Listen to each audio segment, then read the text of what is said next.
প্রিয় দর্শক, সাজ্জাদ কাদিরের প্রীতি এবং শুভেচ্ছা নিন। এই মুহূর্তে আপনাদের সামনে কথা বলতে এসেছি। ডক্টর ইউনূসের পদত্যাগ নাটকটা কি শেষ হলো? এই প্রসঙ্গটা নিয়ে আপনাদের সামনে এই মুহূর্তে কথা বলবো। একের পর এক নাটক চলছে পর্দার সামনে, পর্দার আড়ালে।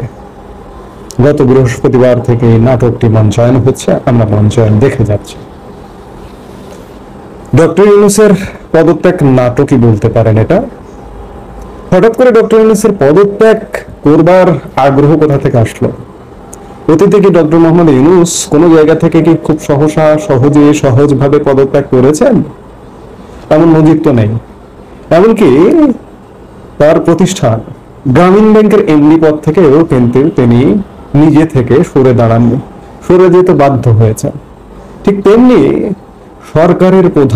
সরকার প্রধানের মতো এত বড় একটি পদ, লোভনীয় পদ থেকে তিনি হঠাৎ করে সরে যাবেন, এই ভাবনাই বা আসলো কিভাবে তার মধ্যে?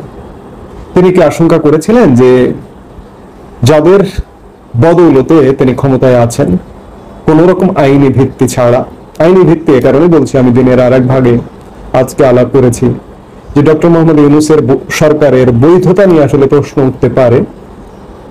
আইনি ভিত্তি ছাড়া একটি সরকার কিভাবে আছে? নিঃসন্দেহে সেনাবাহিনীর সমর্থন ছাড়া এই সরকার এক মিনিটও টিকে থাকা সম্ভব নয়। তিনি কি আঁচ করতে পেরেছিলেন যে সেনাবাহিনী থেকে একটা চাপ আসতে পারে যে আপনি পদত্যাগ করে চলে যান? 10 মাস হলো, কিছু হলো না, হয়তো বা তাই এমনটাই। সেই জায়গায় তিনি পদত্যাগের আগ্রহ প্রকাশ করে একটা নাটকীয় পরিবেশ তৈরি করলেন এবং তার সাথে যারা আছেন তাদের মধ্যে একটা উত্তেজনা দেখা গেল। এমন রাজনৈতিক দলগুলোর রূপ দেখা গেল, ক্ষমতা কেন্দ্রিক রূপ দেখা গেল এবং অন্যান্য রাজনৈতিক দলগুলো এক হবার প্রচেষ্টা দেখা গেল। এবং গত 2 দিন যাবৎ তারা নিজেদের মধ্যে বৈঠকের পর বৈঠক, আনুষ্ঠানিক অনানুষ্ঠানিক বৈঠক, আলাপ আলোচনা, ফোন আলাপ, তারা নিজেরা ম্যানেজ হয়ে যাবার চেষ্টা করেছেন।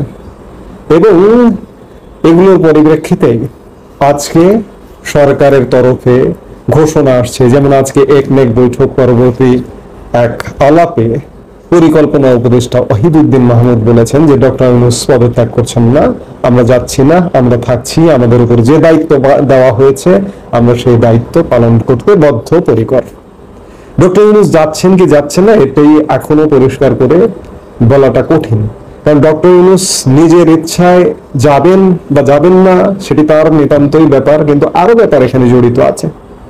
সেনাবাহিনী যতক্ষণ চাইবে ততক্ষণই ডক্টর মোহাম্মদ ইউনূস থাকবেন, এর বাইরে থাকবেন না।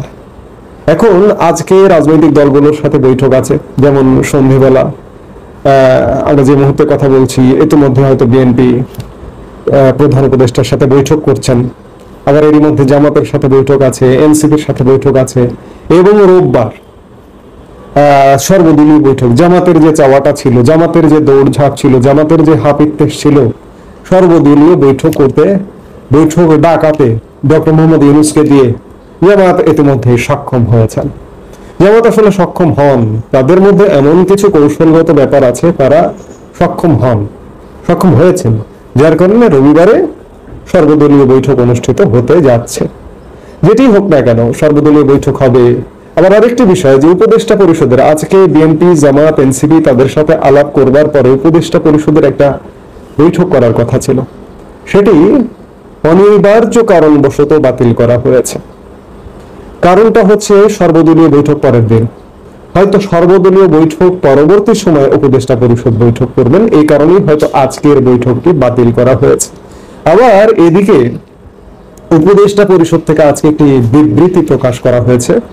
অন্তর্বর্তী সরকার বলছে যে তাদের প্রধানত 3টি দায়িত্ব, নির্বাচন, সংস্কার ও বিচার, এই 3টি পালনে বাধা সৃষ্টি করা হলে জনগণকে সঙ্গে নিয়ে প্রয়োজনীয় ব্যবস্থা নেওয়া হবে বলে জানিয়েছে উপদেষ্টা পরিষদ।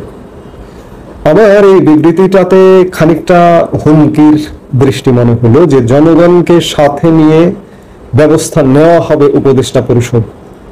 এই 3টি কাজে কে বাধা হতে পারে? দেশের বিভিন্ন পক্ষ তাদের দাবি দেওয়া নিয়ে মাঠে আছে, কিন্তু উপদেষ্টা পরিষদের কাজে কে বাধা হতে পারে? কাকে হুমকি দিল উপদেষ্টা পরিষদ? আজ শনিবার জাতীয় অর্থনৈতিক পরিষদের সভা শেষে উপদেষ্টা পরিষদের অনির্ধারিত বৈঠকে এ আলোচনা হয়েছে বলে উপদেষ্টা পরিষদের বিবৃতিতে জানানো হয়।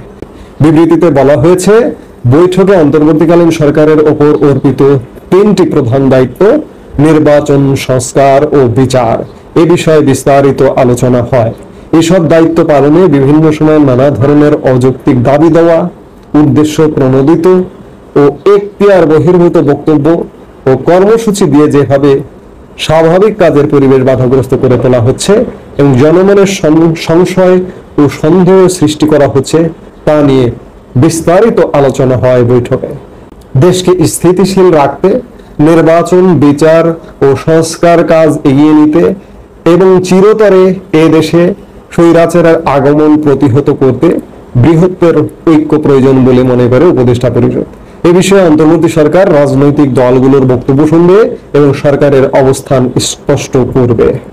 শত বাধার মাঝেও গোষ্ঠী স্বার্থকে উপেক্ষা করে অন্তর্বর্তী সরকার দায়িত্ব পালন করে যাচ্ছে।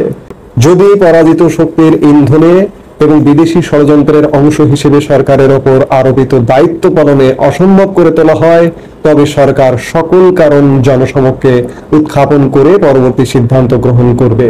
অন্তর্বর্তীকালীন সরকার জুলাই অভ্যুত্থানের জনপ্রত্যাশাকে ধারণ করে, কিন্তু সরকারের স্বকীয়তা, সংস্কার উদ্যোগ, বিচার প্রক্রিয়া, সুষ্ঠু নির্বাচন ও স্বাভাবিক কার্যক্রমকে বাধাগ্রস্ত করে এমন কর্মকাণ্ড দ্বারা অর্পিত দায়িত্ব পালন করাকে অসম্ভব করে তুললে সরকার জনগণকে সঙ্গে নিয়ে প্রয়োজনীয় সিদ্ধান্ত গ্রহণ করবে।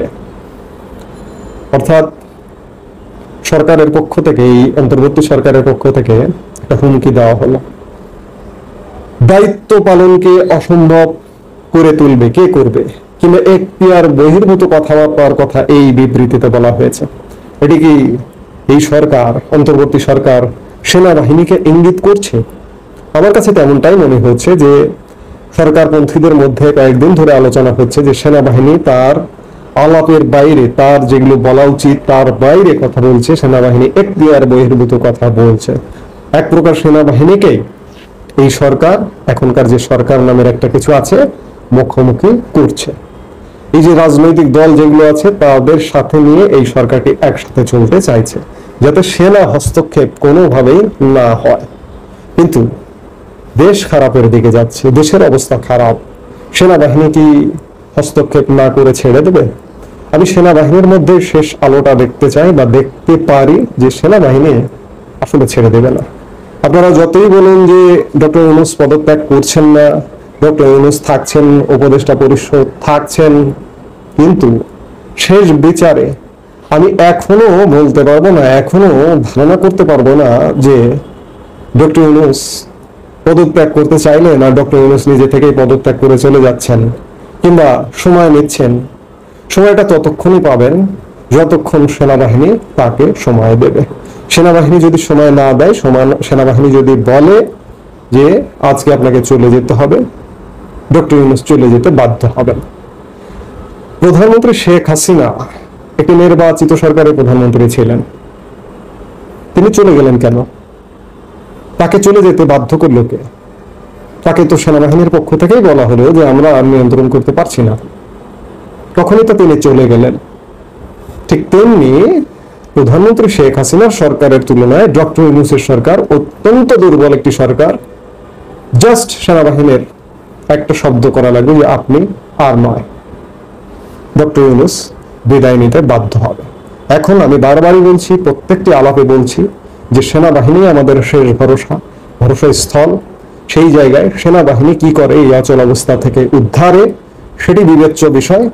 নিশ্চয়ই আমাদেরকে শেষ বিচারে সেনাবাহিনী উদ্ধার করবে। এই মুহূর্তে এ পর্যন্তই। সবাই ভালো থাকুন, সুস্থ থাকুন। আমাদের ভিডিওগুলো নিয়ে